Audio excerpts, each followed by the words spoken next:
I'm Kirk Harnack. On This Week in Radio Tech, I'm joined by Chris Tobin and Chris Tarr. We're playing Stump the Chumps with the radio engineering fanatics in the chat room.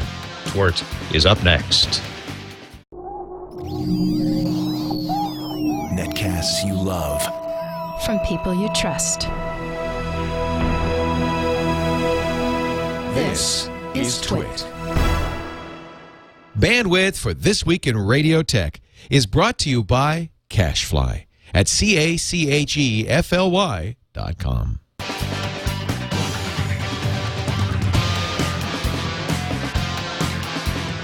This is This Week in Radio Tech, episode 98, recorded September 7th, 2011. Stump the Chumps. This Week in Radio Tech is brought to you by Axia Audio and the new Radius IP audio console. Feature-rich, affordable IP audio consoles on the web at axiaaudio.com. Plus, check out some of the 2,200 Axia IP audio studios worldwide at clients.axiaaudio.com. It's time for This Week in Radio Tech. Hello there. I'm Kirk Harnack, your host. Yeah, you've tuned into the show where we talk about, well, of course, radio technology, and that really includes a lot of stuff. You know, hey, if this were 1980, we'd be talking about everything from the stylus on the turntable through the Optimod 8000 and on into the the RCA transmitter, the BTF 20E transmitter. So, but things are a little bit different now. We've not so many turntable styli laying around radio stations. We've got a lot of computers. We still have microphones to deal with, like this one, the Heil PR40. We still have audio consoles, so they're totally digital and not so much analog consoles anymore. And a lot of them are IP consoles. And we have audio processing that now is basically a computer that's doing audio processing. Instead of so much DSP chips, we have boxes running various flavors of Linux and Windows and who knows what, doing our audio processing. And hey, if you're an HD radio station, you know that your transmitter is basically a computer that transmits audio, so it transmits RF and does the modulation. So technology's taken us a long way. And that's what we're talking about now. So let's bring in our other co-hosts. I'm Kirk. I started the show, and I work for the folks at Telos Omni and Axia, and I've been a broadcast engineer for, oh my goodness, 30 years now. Let's bring in Chris Tobin from New York City, the best-dressed engineer in radio. Hey, Chris, how are you? Hello, Kirk. How are you? All's well, I hope. I'm great. Your lower third says you're with CBS Radio, but I think you're actually changing jobs at this point. Yes, actually, I probably should have sent something just as a reminder. Yeah, I've left the folks at CBS to move on to bigger adventures, and that is as president of Musicam USA, and it's a codec company that does IP audio and video, and that's for full disclosure for everybody. But I, too, have many years of experience in broadcast engineering, probably around 25 and change, and so that's where things stand at the moment. And another co-host with us is from Mukwonago, Wisconsin. It's Mr. Chris Tarr, the not always as best-dressed engineer in radio. Hey, Chris. Well, you know what? Out here in the back 40, we don't need to dress like that. You fancy boys from Nashville and New York City, we're not like that out here. Oh, Chris, you're always great just to keep us back in reality. You're doing engineering there up in the great Midwest. I am the director of engineering for Intercom's radio stations in Madison and Milwaukee. I also am a contributing columnist to Radio Guide magazine. And, let's see what else. Lots of things. Chris and I were chatting on, was it on the Twitter or on the Facebook the other day about a new little pastime you have having to do with bubbly water. Oh, my SodaStream. This thing is awesome. Here, I'm going to show this. And if you're watching SodaStream, send me lots of free stuff because I love your stuff. I bought one of those SodaStream machines. It comes with the CO2 canister, and then you just pour water into the bottle, and you fizz it up, and you can put all kinds of stuff in there. It is the coolest thing. It is such a low-tech thing that I'm surprised that I love it so. There's no electricity in it. So, I mean, it's almost way too simple for my lifestyle, but In fact, if they could maybe make it a little more complicated, I'd appreciate it. But this thing is awesome. Right now I'm drinking lemon lime fizzy water. It's awesome. So this soda, I was looking at the website for SodaStream, because you mentioned this on the Twitter or something, and I thought, well, I got to look that up. It's kind of cool. They have the most beautiful website with great video and all kinds of flashy hoo and stuff that explains a lot about how this thing works. And yet I still have questions. Hey, I like soda as much as anybody. So this, you take ordinary water and it puts carbonation in it? Yeah, you take this bottle and they've got, they give you a couple of these bottles and you fill it up with just regular water, and then you put it in the machine and it seals it up, and then you hit the CO2 button a couple of times and it carbonates the water. You take it all apart and you put in flavorings. You can buy these different syrups and everything, but the syrups that they sell are a lot better, healthy wise as opposed to soda. There's like 8 grams of sugar in a 1 liter serving, or not in a 1 liter, but in a 12-ounce serving of the stuff, and it's a lot less expensive. The CO2 cartridge is a little spendy because once it empties, you've got to take it in and get it replaced, and I think it's $15 to replace the CO2 cartridge.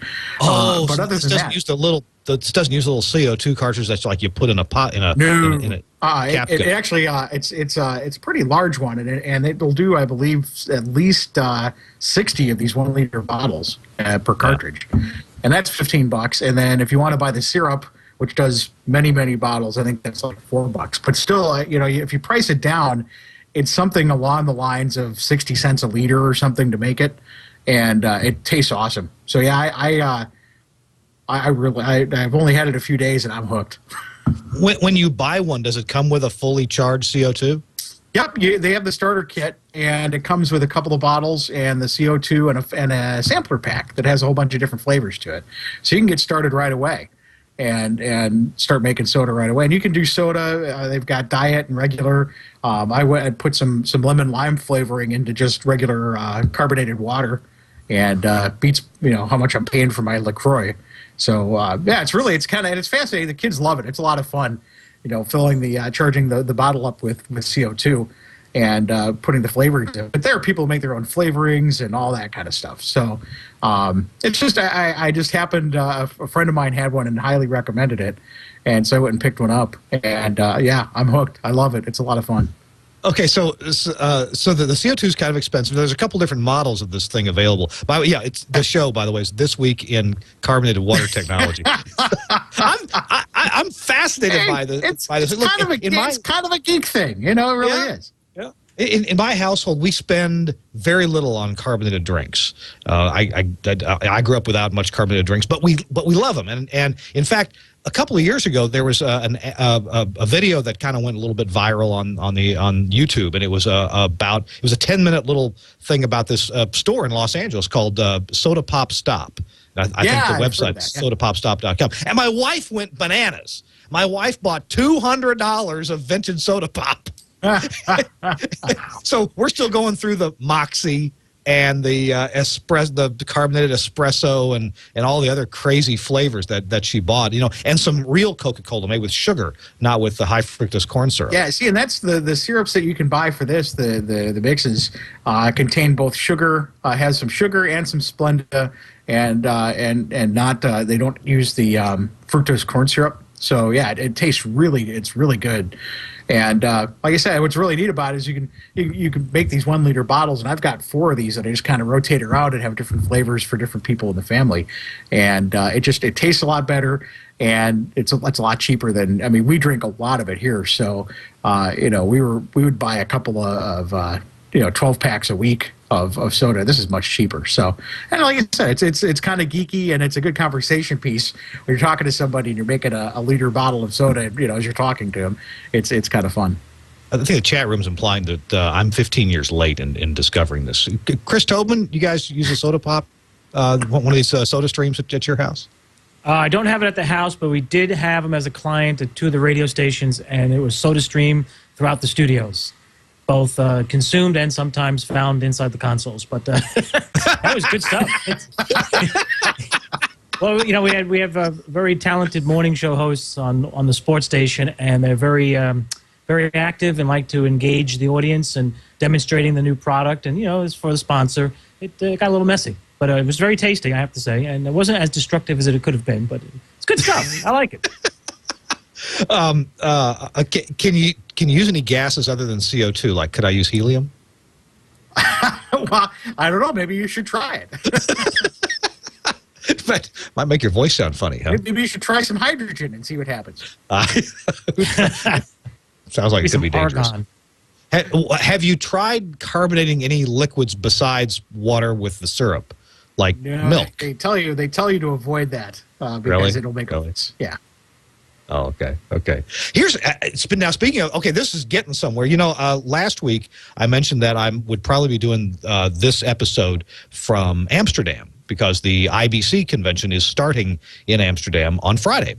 And I'm supposed to go to that, and it turns out that because of scheduling and all kinds of stuff that I had to do here, I'm actually leaving tomorrow. So I'm going to try to sleep on the flight overnight going to Europe, and then I'll fly into Amsterdam and work all that first day. Well, I won't get a day of rest or a day to try to adjust to the time zone there. I'll just get there Friday morning and go to work Friday morning at the IBC show. Well, this reminded me that in Amsterdam, and maybe this is true in other places in Europe, that if in Amsterdam, if you go to McDonald's or another popular restaurant and you order up an iced tea, it will be carbonated, which is just, to a Southern American, is just the grossest thing around. A carbonated, unsweetened, or maybe it is sweetened, but either way, a carbonated iced tea is just weird. Well, that's just like when I go down south and order an iced tea and it's sweetened. That's just weird too. Yeah, we do love our sweet tea. I try to drink unsweet tea, but sometimes the whole family goes into McDonald's and gets a Mickey D's sweet tea, and I've got to play along. So. And overseas it's not a quarter pounder because they're on the metric system. It's a Royale with cheese. I remember John Travolta talking about that in Pulp Fiction. That's right. Hey, one time I went to the McDonald's in Prague, Czech Republic, right there at the big town square thing, whatever it's called. And I should know the name of it. I can't believe I'm forgetting it. But this, I went there and I ordered the country burger. The country. I thought, well, this will be interesting. A country burger. Maybe it has some local flavor. So I got myself this country burger, and they do charge extra for ketchup there in Czech Republic and a lot of Europe. So I sit down and I open up the country burger and I take a big old bite of the country burger and I think, this just tastes weird. There's something wrong here. And I'm chewing. I'm looking at the country burger and I smell it. And I bite a little bit more and I realize, oh, it's made with sausage. So it's this hamburger made with pork sausage inside. That was weird. Now, once your brain, it's kind of like picking up a glass of a clear liquid and thinking it's Sprite, but it turns out it's something else, or thinking it's water, but it's Sprite. Your brain has to adjust for a second. I wouldn't mind the Sprite. I wouldn't mind the water. My brain just needed to know which one it was. Sometimes I have a problem with vodka. All right. We're proving one thing. It's that engineers know food. That's how, and that's always been the truth for ages. That is true. All right. Hey, okay, here's our first Stump the Chump question. We're going to have a Stump the Chumps episode here. So we're depending on the chat room. And Chris Tarr, you've got a pencil and paper handy to jot down any questions or some way to capture these. I'm depending on you, sir, because I can't read this. Keep an eye on it. The first question is actually for Mr. Tobin. How do they generate the top-of-the-hour CBS News tones that they do on the CBS radio network? How they generate the tone? It's a tone generator that, what do you call it? Oh, there you go. It's tone generator. Thanks. Yeah, that's about it. Tone generator gets it's synchronized with the automation and a GPS clock. That's how they do the tone. Okay, so there's a GPS clock that syncs the automation system, and the automation system plays the tone. Right. It's a relay closure. Not the tone by the automation. There's a continuous tone running, a relay closure or a solid-state relay closes, and puts audio across the bus, the automation channels, for the top of the hour for the news. Okay. You could have maybe just made something up to make it sound at least a little bigger than what it is. Like there's some guy in a big office, and that's his job all day is to press the button at the top of the hour. And I did that once. Maybe holds a cat and is like petting the kitty as he goes over to reach the button or something. A white cat with a scepter and a bald-headed man with a monocle. Yes. See, now there you go. Oh, okay. Yeah, I did that once at a career day, telling people that little story I figured for the students, and I was taken to task after someone found out how I said it. Here's a question, and this one's a pretty easy one to answer. Is music on FM stations compressed? Well, it depends on how you mean compressed, right? Absolutely. If you mean is it digitally recorded and bit rate reduced, which most people call compression, but I think properly you'd call it bit rate reduction. The answer is probably yes, but not as much as last decade. Years ago, I guess in the mid-'90s, I worked for Scott Studios, which then became DMARC, which then became Google Automation, and is now Wide Orbit. And back when I worked for Scott Studios, hard drive space was more expensive than compression technology, although they both were kind of expensive. In those days, Scott Studios pretty much exclusively used aptX brand of audio bit rate reduction. And they typically got about a 4 to 1 or 5 to 1 reduction in the bit rate, down to about 256 kilobits per second. This was for 15 kilohertz audio, sampled at 32,000 hertz and stereo. And the aptX system is not exactly psychoacoustic. It can just about give you back the same ones and zeros that you started with. There's a slight psychoacoustic component to it, but it's mostly just math, and good math. So aptX always claimed, hey, you can do more coding cycles of aptX than you can with psychoacoustic methods like MPEG Layer 2. I'm not sure if that was actually ever true or not, but anyway, so bottom line is yes. In the 90s, especially the late 90s and throughout the early 2000s, almost all music that you would hear on the radio was bit rate reduced for storage or perhaps for transmission from one place to another. Nowadays, though, storage is so cheap that it doesn't make a lot of sense to bit rate reduce unless you have to run it through a transmission medium that can't handle full bit rate. Like if your studio to transmitter link won't do a couple of megabits per second, or if you're transmitting the audio for some reason from one studio to another over ISDN or over an IP connection. So I'll answer that way. I guess the other way is audio compressed?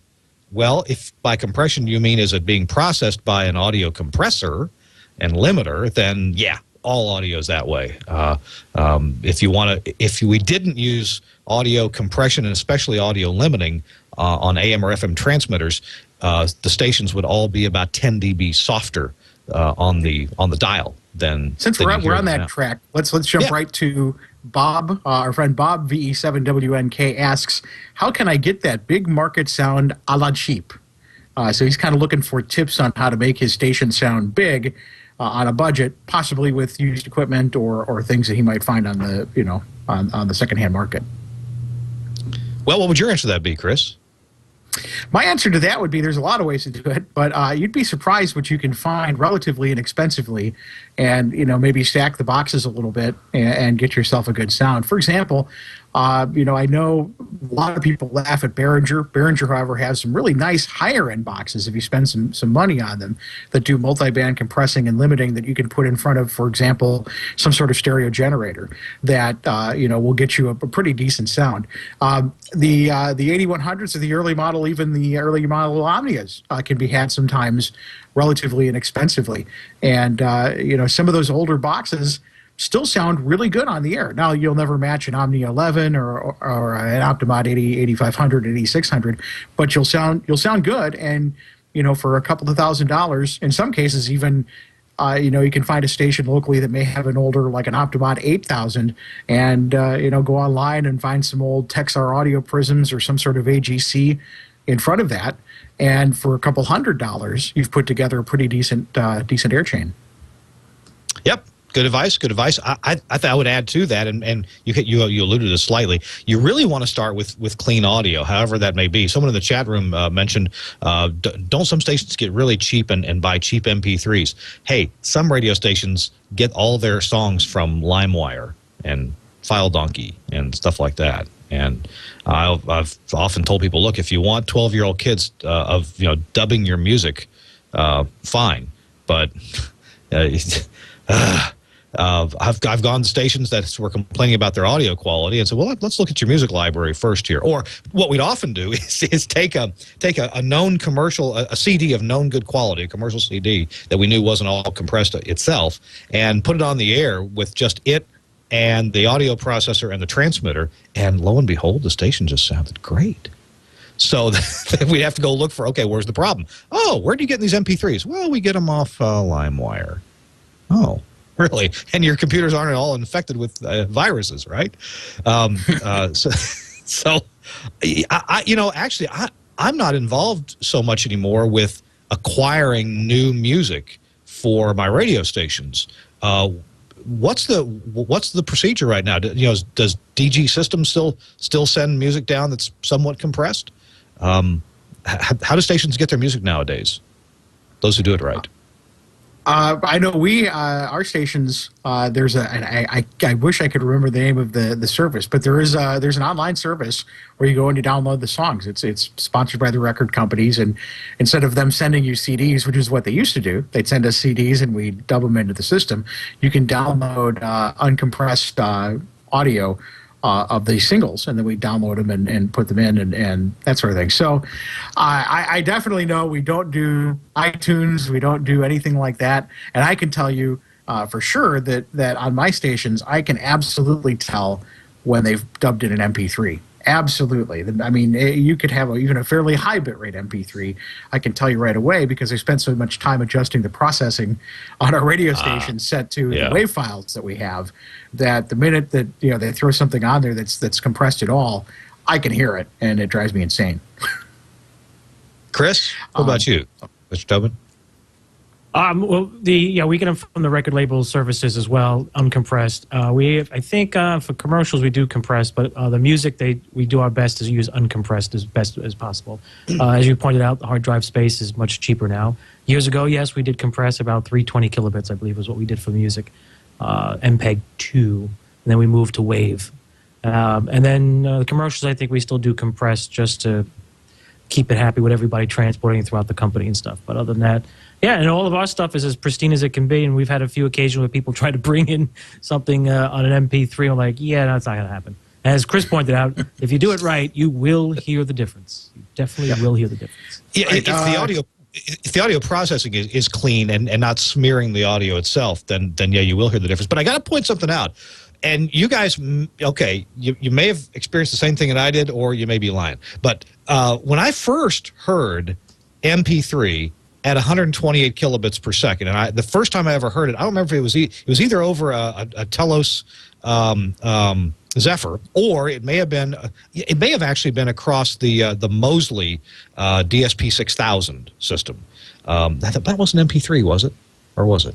Anyway, I heard, I believe, MP3 at 128 kilobits, and the first time I heard it, I thought, wow, I can't tell the difference between this and uncompressed.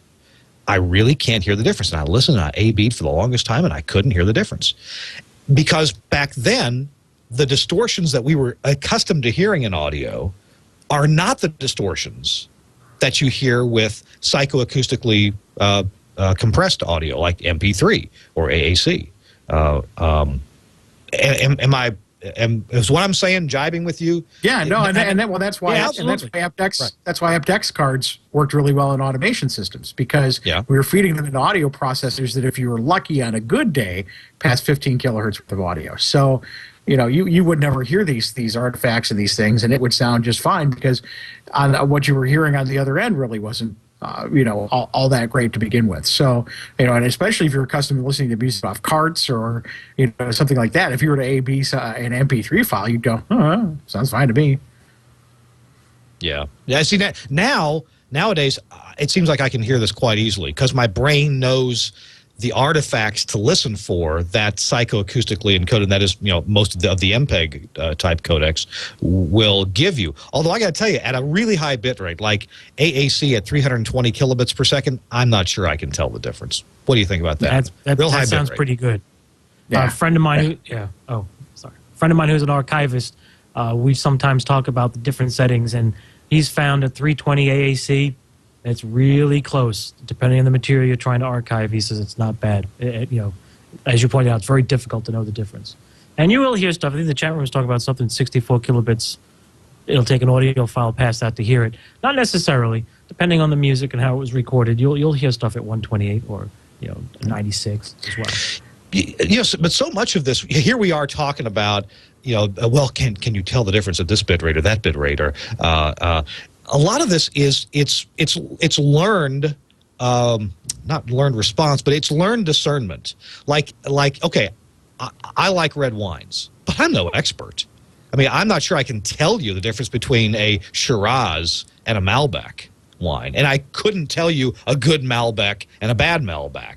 If it tastes good to me, it tastes good to me, and I can't really write a review or a description. Oh, it has notes of hummus, or it has bits of fruit, fruity. It has a bit of a pear overtone. I don't know that stuff. And I've tried a little bit, and I'm not trained. I don't discern that. But what are we experts in here? All three of us. We're experts in how does audio sound. And I would say that the three of us can hear pretty slight distortions in audio, whether it's an analog type distortion like a clipping or a crossover distortion, or whether it's some kind of a digital distortion that might result from something being out of whack with a bit rate or an SRC or digital clipping. Or we can also, we've been over the years, we've learned to discern psychoacoustic distortions.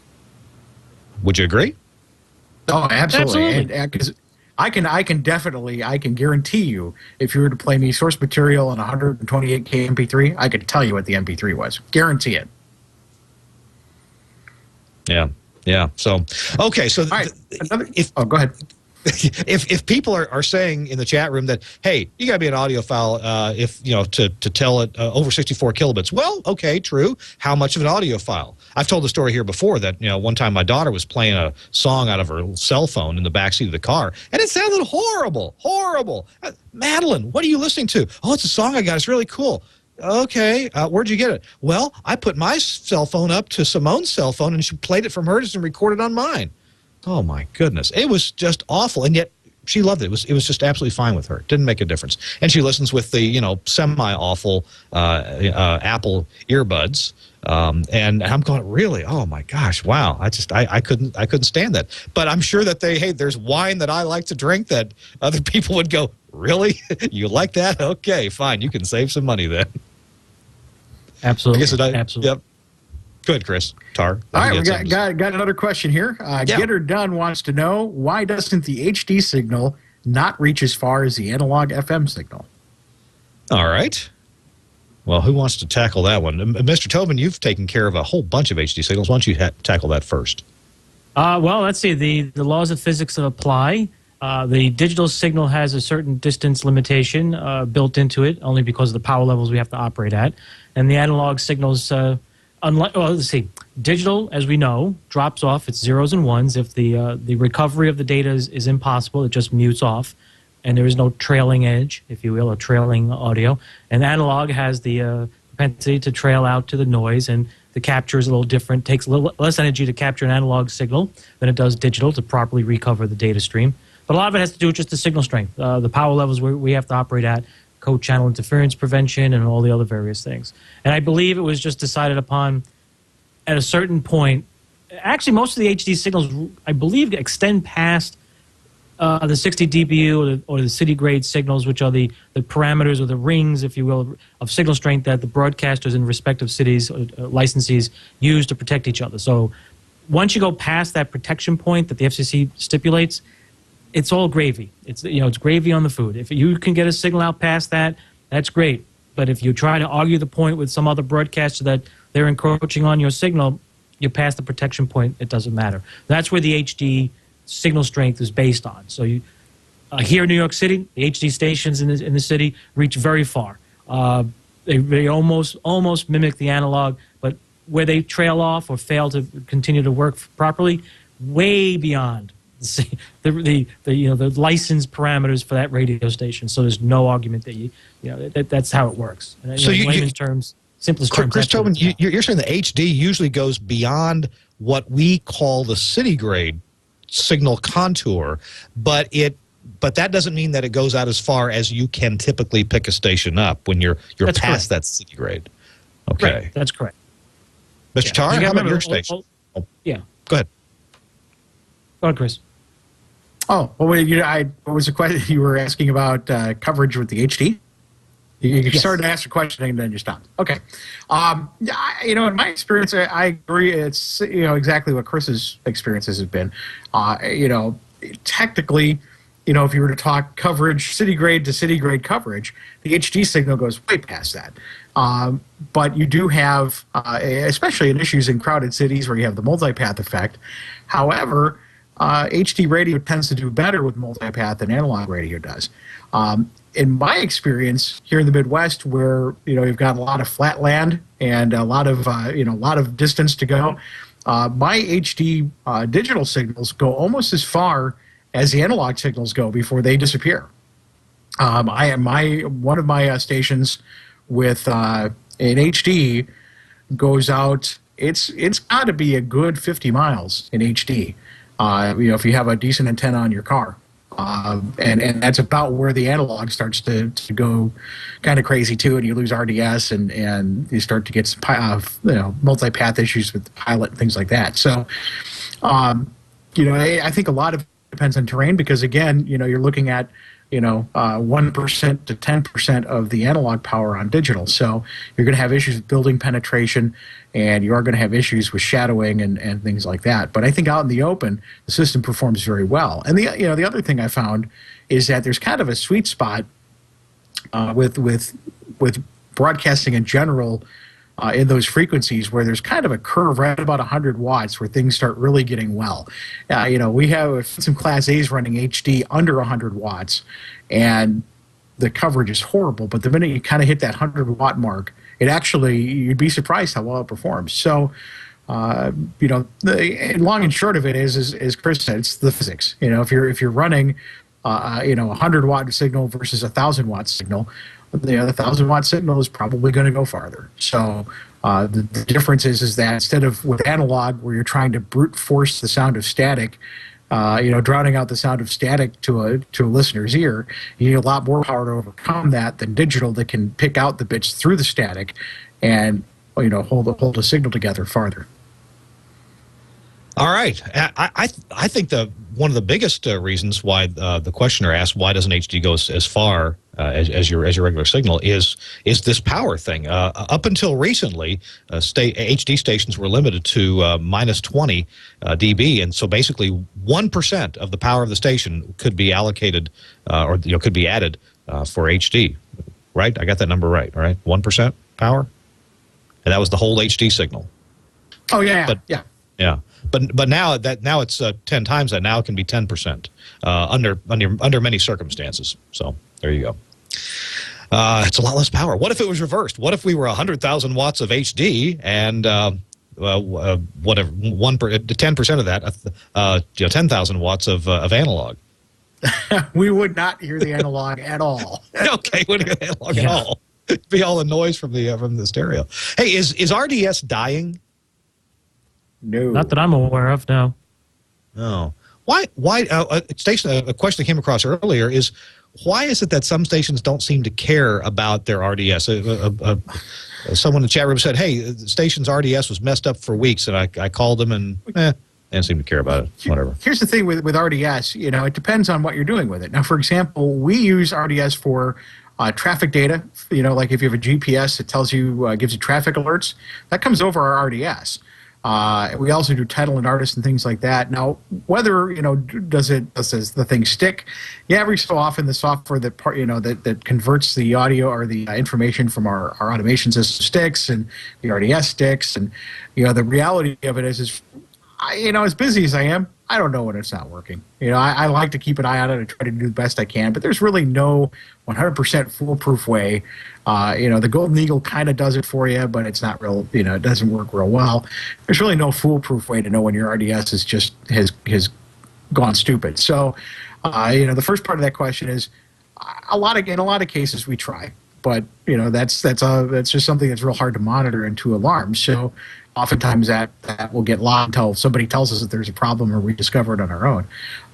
The second part is, I think there are some stations that do. They look at that as just kind of something else that isn't a big deal, and there aren't a lot of cars that utilize it and that sort of thing. So I think part of it is the company and the how seriously they take that.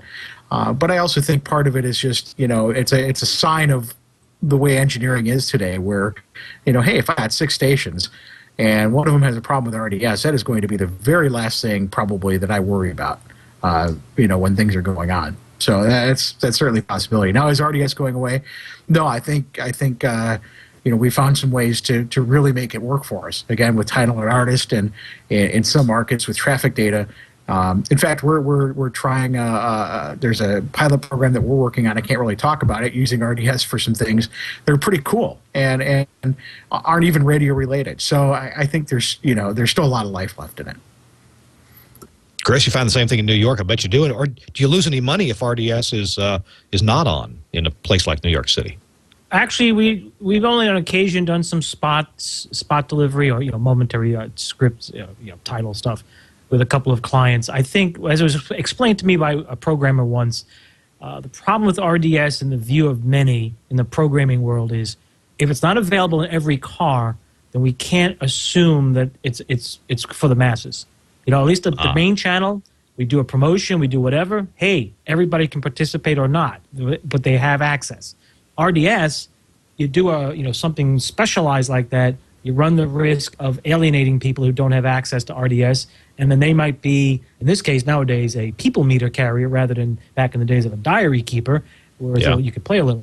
And I think that's part of what plays into it. So, doing traffic and some of the stuff we've done with the title and artist, and a few occasional who's talking now and what guest is in the studio is enough to get away with and not alienate anybody. No one's going to be like, why didn't I know about that? It's just one of those things. But I think that's what's always going to keep it at bay until every car or every device has that ability for the RDS effect. HD radio, it's built in, and I think that's part of the reason why you see a lot of people do more with the HD or try to.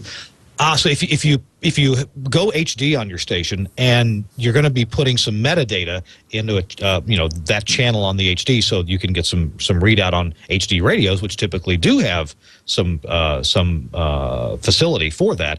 Then you've done that work. You might as well put this data as you can on the RDS of the analog FM as well, right? Oh yeah, you've got the work done. You might as well just go that last step and get the data on. Yeah. And generally, if you have the infrastructure for HD, you have the infrastructure to deliver that data to the RDS box wherever it may be living too. At very minimal cost. Right. Yeah. RDS is so inexpensive nowadays. You can get an RDS generator for well under $1,000. It may not be dynamic. It may just put your call signs and your program type and such. Where RDS is really useful is where I guess it was invented in Europe. It must have been 20 years ago. I was in France, and we were driving around, and in a lot of countries they don't have big high power FM transmitters like we have. 50,000 watt stations, 100,000 watt stations. In other countries, and I was in France, this one network called Vibration. They had, a 1,000 watt transmitter in this village, and a 2,500 watt transmitter in that town, and a 500 watt transmitter in this town. And they were typically at a relatively low height, like on top of a water tower. I think they called them water castles. They'd have the antenna there. Well, the cars there have radios with RDS, and not only do they have RDS, but they oftentimes have 2 tuners in them. So there's the one tuner that you're listening to, and the other tuner is hunting around on different channels that the RDS stream of the tuner that you're listening to is telling it are alternate frequencies. So there they use this alternate frequency thing a lot. Well, we could tell the radio in the cars, we're driving around, we could tell the radio, hey, stay on Vibration. And so we'd drive around and we'd never lose the station. Even though we would be skipping from one transmitter to another, we'd never lose the audio. There'd be a very slight blip as it switched over from one tuner to another. That's pretty cool. That's a really, really good use for the technology. In fact, that's where it was. Yeah, go ahead. Oh, I'm sorry to interrupt. In fact, that's where it was invented, and that's one of the reasons why it was invented. Yeah, we're going to take a quick break right now and hear from our sponsor, Chris Tarr and Chris Tobin. You guys check the chat room and figure out what we're going to answer in our remaining 20 minutes or so. This part of This Week in Radio Tech, or this episode, I should say, of This Week in Radio Tech, is brought to you by my employer, one of my employers, and that's Axia Audio, on the web at axiaaudio.com. And I want to share with you this cool new console that is now shipping. We've got a small backlog of them, but we're getting them out the door, and it's the Axia Radius console. And our advertising line on this console is throw your budget a curve. Meet Radius. It is under $6,000 US dollars list price. Everybody knows you get what you pay for, right? And sometimes you get a lot less. Well, these so-called affordable radio consoles oftentimes are missing stuff, important stuff. So check out the Radius console. That's not missing much of anything. It's got... it's fully networked, so you can plug it into an Axia network and have it talk to other studios. And that's exactly what Leo Laporte does at the TWiRT network. Leo has a Radius console, an Axia Radius, in his personal studio. And with one cable, with one Cat6 cable from a gigabit port that's built into the console, he's connected to the Element console, which is the big console that our show is going through right now. So if Leo needs some audio resources that are elsewhere on the network, that are plugged into the Element console or plugged into one of the nodes in the famous high-tech basement at the new brick TWiRT house, those are all available on Leo's console, just over that Cat 5e cable. And Leo can produce things on his console, and that audio is available elsewhere on the network.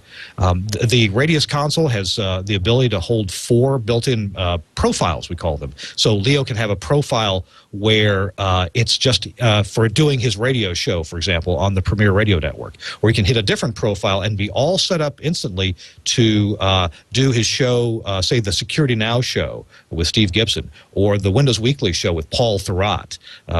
With one button push, he can do that. And if Leo wants to make sure that any audio that he does on his console doesn't go anywhere else besides his office, he can bring up another profile so that no audio from his console goes anywhere else if he wants that to be private or just stay within his office.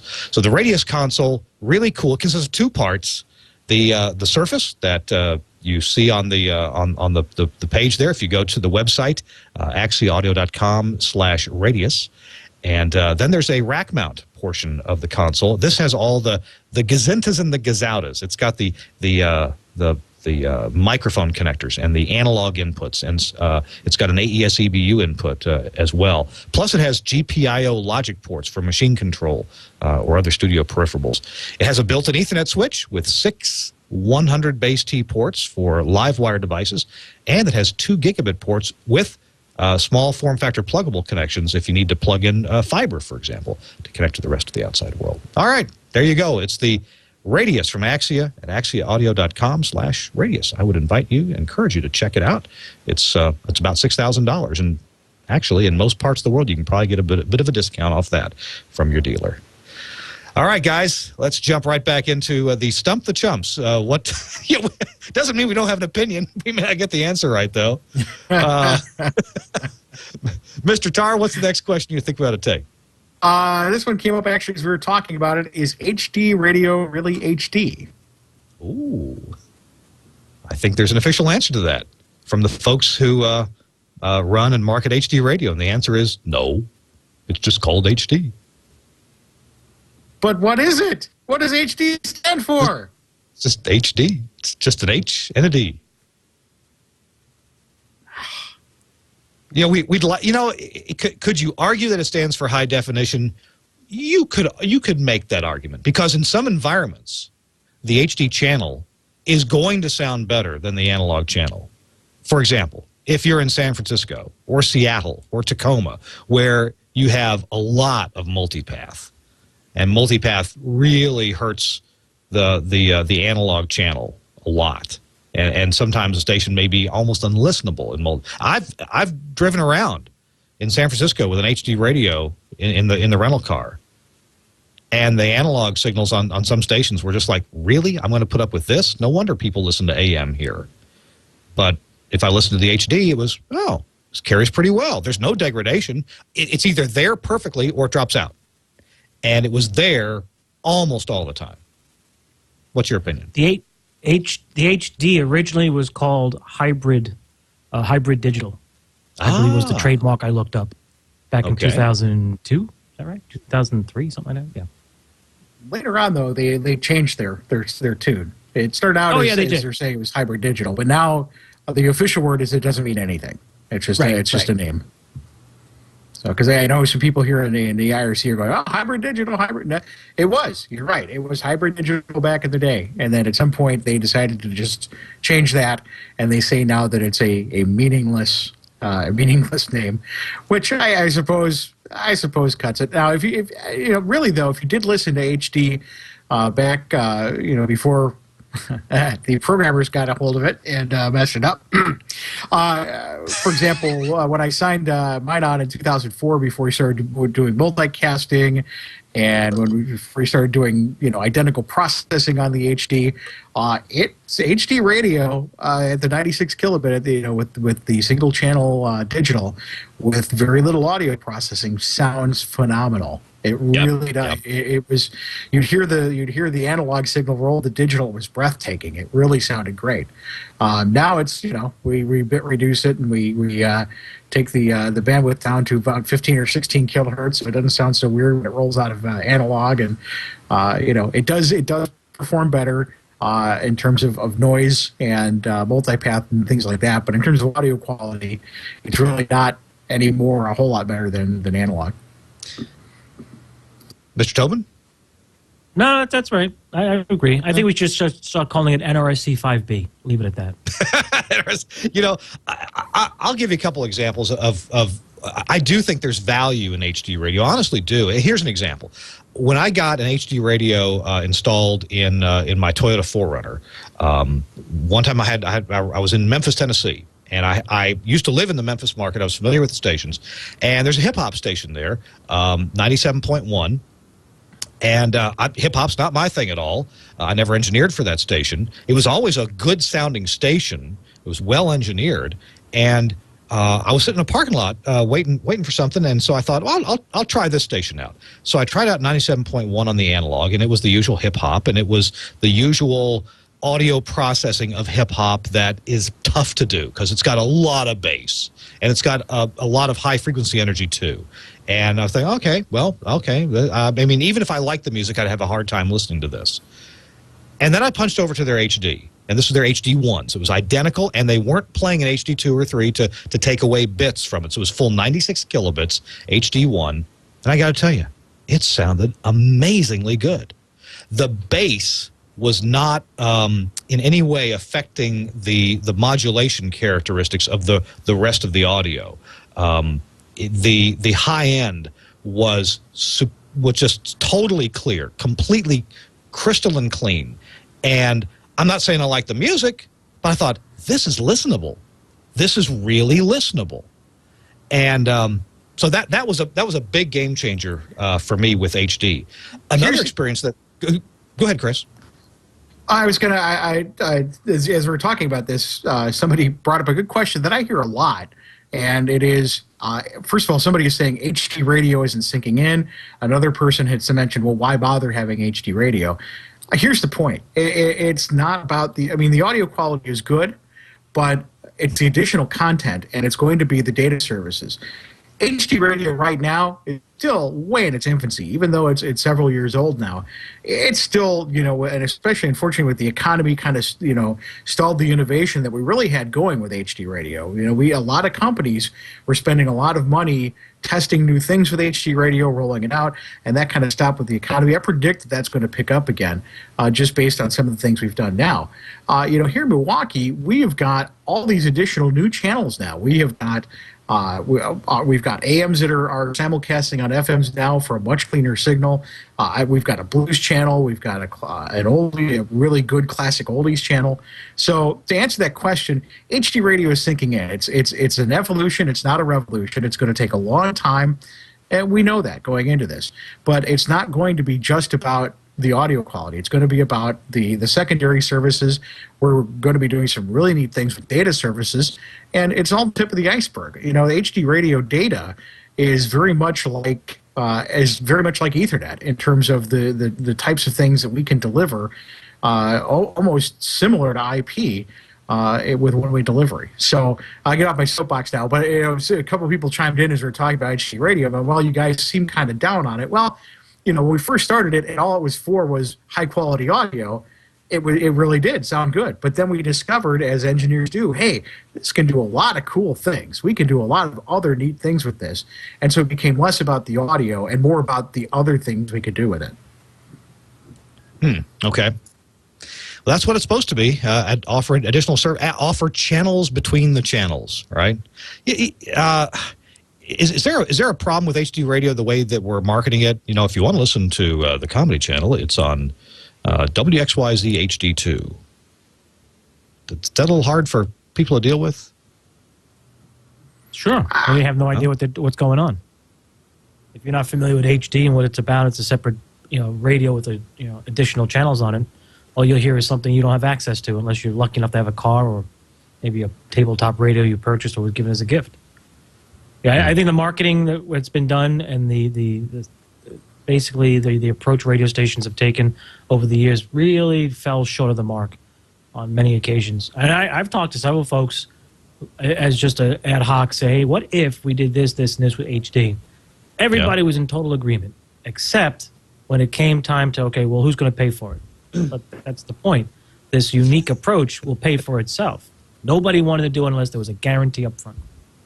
I was like, well, it doesn't work that way. Got a couple questions about how does HD work, and that's a whole show in itself. But somebody asked, does it ride on the carrier wave or what? Actually, HD radio is transmitted as a whole group of low power carriers that are both above and below the frequency and the modulation. Missing the right word here. The modulation envelope, not quite. The modulation mask of an FM carrier. So above and below that area where the analog audio goes is where all these little digital carriers are, and they're fairly redundant in the above and below, so that you can have different forms of multipath and likely still have enough data to reconstruct an HD1, an HD2, an HD3 signal, which are carried as one package. So it's additional carriers. There are some interesting technical tricks in getting an older transmitter to play nice with a new transmitter to combine these two signals together. There's different technologies for you could have a single transmitter, for example, that makes all these different signals, the FM analog and the HD, or you can have separate transmitters that combine them either on the ground, or there's even antennas that have two inputs to the antenna up on the tower. You have the analog input and the digital input. It's even possible to have two different antennas, an antenna putting out the analog signal and another antenna just below that putting out the digital signal, typically just below it. So there's different ways to get it done, but it is separate. You can lose the analog and you'd still have the digital carriers if you were doing separate amplification, and vice versa also. You could lose the digital and still keep the analog on the air too. Will it ever just catch on totally? I don't know, but hey, back in 1963, did we think FM was going to catch on totally? There were FM stations that the most they could economically see their way to do was to put an LP record changer over in the corner and just put on a stack of albums and let them play. And every time the tone arm would come back, it would hit a switch that would play an ID and then play the next album. That was the economic reality of FM radio, 40 years ago. What's our next question, Chris? Or Chris? Actually, there's a lot of the whole just people talking about HD. Is there HD radio in Canada? I don't know. Is there? I think that we started to see some, but I'm not certain.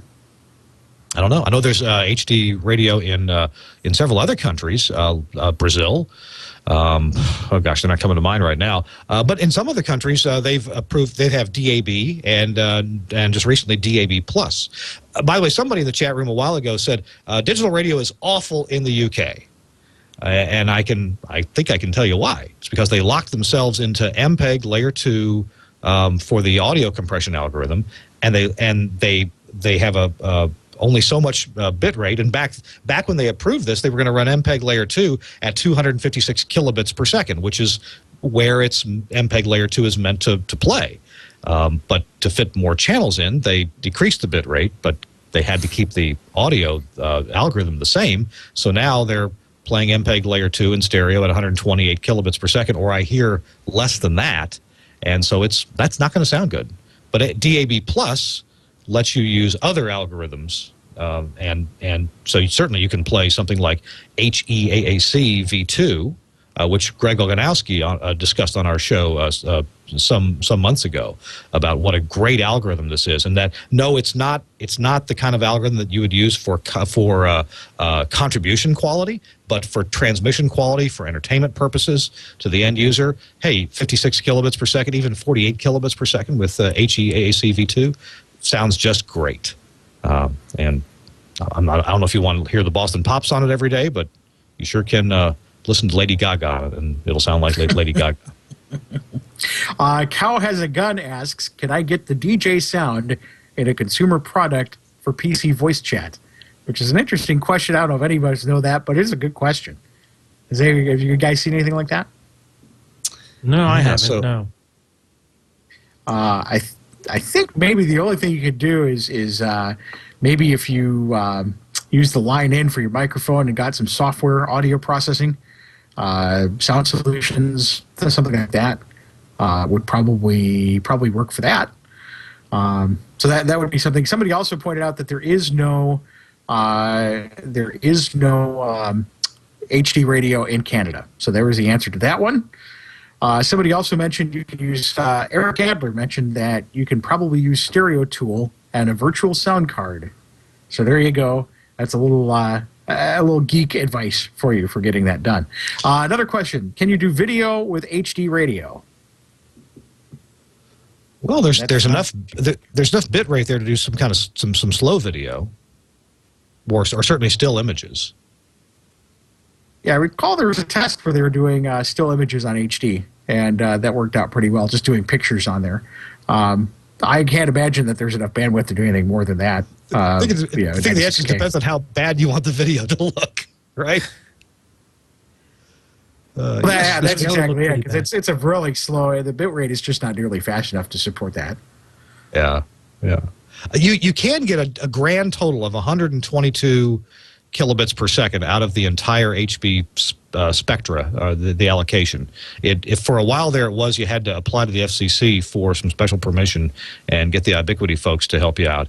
But I think more stations are doing that now. But there's a little bit more area that they could go out to get 122 kilobits per second. I believe is an MP3 mode, and you actually turn on additional OFDM carriers closer in to the to your analog audio area. So you do have there's potential there for some encroachment, and I think the magic number there is anything over 110% modulation will cause errors in the digital, which of course none of us ever do 110% modulation ever.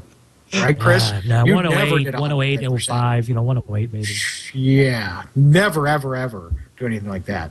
But yeah, you can do that. Now, on the other hand, if you turn off the analog signal, for somebody who'd be very daring, you have a whole boatload of data. Then I don't remember what the standard is, but if you replace your analog with nothing but digital carriers. Now, that's a whole lot of bandwidth if you want to be the pioneer that happens. And actually, in the chat room, Radio-Controlled Wife asked about this. She says, I thought it was supposed to have 8. Most I've ever seen is 4. Well, yeah, you turn off the analog, and you have room then for 8. Is anybody doing this? Not that I know of. Because you would lose every analog listener that you ever had, because you'd be all digital at that point. But you could do 8. And someday we may be there.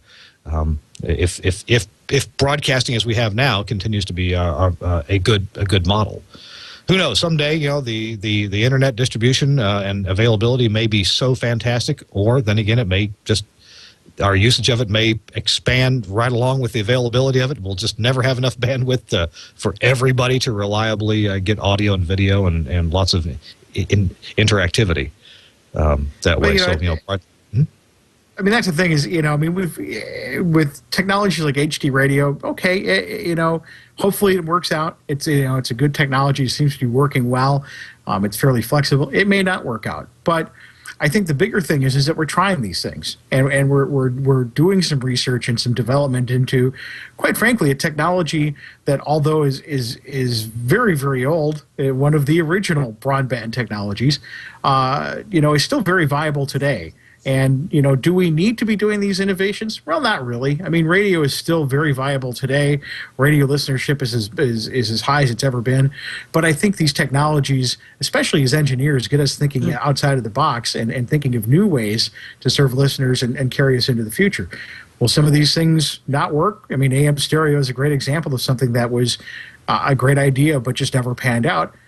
Well, who knows? But at least we're trying these things, and I think that's what's important. Hey, back in the 70s, didn't some of us try quad? Well, okay, I wasn't old enough then.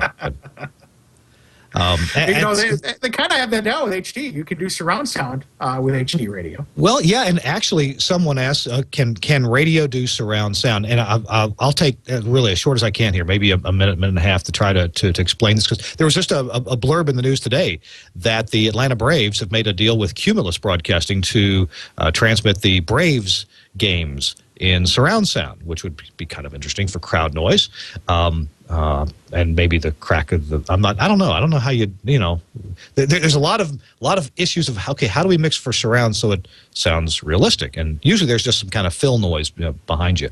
But anyway, there's two basic ways to transmit surround sound over existing facilities, and one of these ways was a way that Telos, my employer, was promoting for several years, and we still highly believe in it.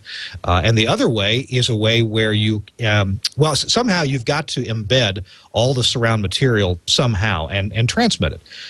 Remembering that if you have a surround mix, say a 5.1 surround mix, and you have a stereo mix, well, everything that's in that surround mix is in the stereo mix. It all exists there.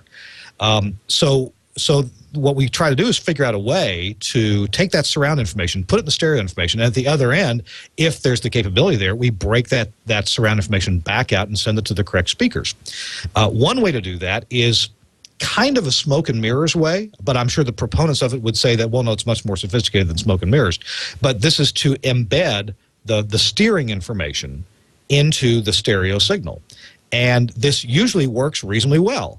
There are some circumstances in which it doesn't work, especially with mono-compatibility.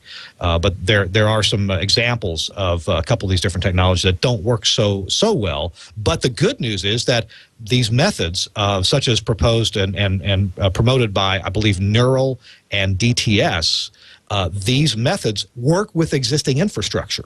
So they're quite convenient to use. If you have a stereo plant, well, of course, then you encode the 5.1 into your stereo plant, you mix it, you move it around as stereo, it comes out the other end, and if you have the right equipment, you can decode it in 5.1. The other way to do this is the method that is promoted by Fraunhofer, in which you still take the 5.1 audio and you mix it down to stereo, but there is a side chain of data. And Fraunhofer's gotten this down to 6 kilobits per second. It's basically steering data. And there's also cues in the steering data so that it doesn't necessarily have to be perfectly aligned with the audio itself. And then you can still mix and audio process and do everything in stereo that you would normally do with the stereo mix down. But at the other end, but you do have to transmit the 6 kilobit data stream. So there's been experimentation on the air with HD radio to transmit stereo audio. And by the way, it could be the analog audio, or it could be the HD stereo audio, to transmit that audio and also recover the 6 kilobit per second data stream, and then use that steering data in that data stream to properly and fully recover the 5.1 information, so you have full separation between any two outputs or speakers in the whole system. Whereas systems that rely on embedding that information in the audio totally, watermarking it, if you will, there are some ways that you get a lot less separation between the speakers. So that's the short course on it. I got to tell you, my employer Telos, we have been promoting this for several years at the NAB show, and we got almost zero interest from radio stations, and it just totally befuddles us why radio stations would not be interested in doing this. One station, WZLX in Boston, did a lot of experimentation with us, and they may still be running a surround stream on the internet. I'm not sure if they are or not, but anyway, that's the stories on surround. Yep, it can do it. There's some cool technologies that make it possible. Some may be better than others, but they're all very implementable with equipment available today. But there are no receivers. Fantastic. I want to hear Justin Bieber in surround sound. That's right. That's right. Yeah. Okay. Anything else quick? We probably got to wrap it up and go.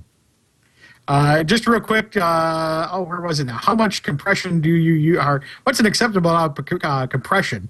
If you're talking about audio reduction, I would say at least 60 or 70 dB of compression is acceptable. All right. That'll be very flat sound. That's really tough to answer because I feel pretty strongly about this. You can buy audio compressors, software, hardware that really basically just do the math. I mean, they're just doing the math without strong regard to how does this sound. And the two major audio processing manufacturers on the market, I'm talking about Orban and Omnia, Omnia being my employer, these people have done an enormous amount of psychoacoustic research, and they really get how to do a lot of processing.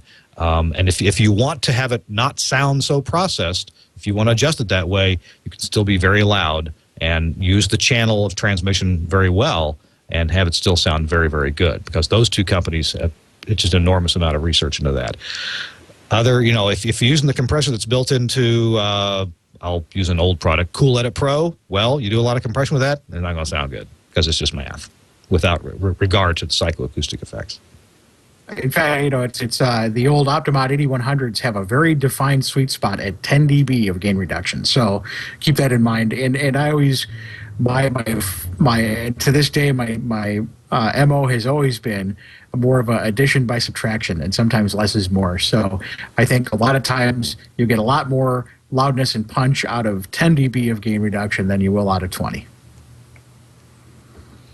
Well, Mr. Tobin, I've always thought that you can't hear loud unless you also have soft to compare it to. This is true. This is true. So if you got a big old wall of sound, eventually you're just going to turn it down, and it's not going to be so much. Hey, I think we need to. We had a little contest going on again this week. Last week, Justin Emery from the UK won our contest and received a free copy of Omnia AXE, which is audio software that I wouldn't say does it all, but Omnia AXE does your audio processing and generates a stream for you. So if you're a live broadcaster on the internet, it's exactly what you need. It's very cool. And I want to I want to choose a winner this week from the folks who tweeted about This Week in Radio Tech being on the TWiRT network, and I'm gonna as best as I can pick randomly. I got them all on the screen here, and this is totally unscientific, right? Probably not even fair. But this week we're going to give the Omnia AXE. The winner is Eric Adler. Eric, you're the winner of an Omnia AXE, and we'll be in touch with you in the next tonight or tomorrow about getting you that license for Omnia AXE. Thank you to everyone who retweeted about us being on the TWiRT network right now. We sure appreciate it very much. And congratulations again to Eric Adler. All right, guys, let's wrap it up. Chris Tarr from Mukwonago, Wisconsin, thank you for being with us and sharing a bit of your expertise with us. Thanks for having me. And Chris Tobin, the best-dressed engineer in radio from Manhattan, New York. Oh, yeah, yes. Well, thank you. We'll look forward to talking to both of you guys next week. Maybe Tom Ray will be back with us. He's stuck in bad weather and traffic in New York. Maybe he should just go ahead and move to the city, Chris, like you. All right. Thanks again to Axia and the Axia Radius console for sponsoring our show. And thank you to Alex for switching the show quite commendably. We sure appreciate it. You guys have a great night, and we'll see you next week on This Week in Radio Tech. Bye-bye.